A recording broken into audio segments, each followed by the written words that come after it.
Évangile de Jésus-Christ selon saint Matthieu, chapitre 7, versets 6 et versets 12 à 14.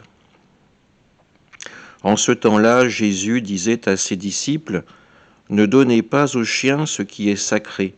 Ne jetez pas vos perles aux pourceaux, de peur qu'ils ne les piétinent, puis se retournent pour vous déchirer. Tout ce que vous voudriez que les autres fassent pour vous, faites-le pour eux vous aussi. Voilà ce que disent la loi et les prophètes. Entrez par la porte étroite. Elle est grande la porte, il est large le chemin qui conduit à la perdition, et ils sont nombreux ceux qui s'y engagent. Mais elle est étroite la porte, il est resserré le chemin qui conduit à la vie, et ils sont peu nombreux ceux qui le trouvent. Acclamons la parole de Dieu.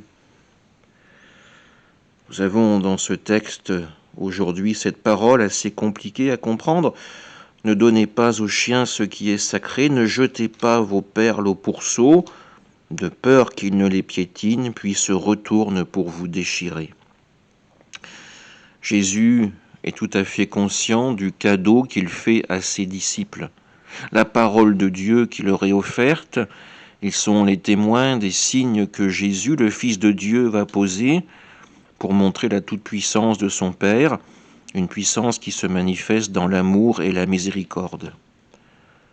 Jésus nous invite à avoir une joie infinie, à accueillir cette foi qui nous est donnée, cette foi chrétienne qui a traversé les générations. Cette foi dans laquelle nous reconnaissons Jésus comme le Fils de Dieu, le ressuscité, le Sauveur, celui qui nous fait entrer dans le mystère de la résurrection. Alors oui, nous avons reçu un dépôt, un trésor merveilleux qu'il ne faut pas hésiter à partager avec ceux qui ne le connaissent pas encore, mais en même temps, il nous faut les inviter à respecter ce cadeau.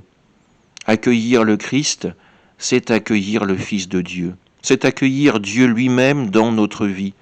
C'est une chose qui se fait avec joie, mais qui ne se fait pas de manière légère.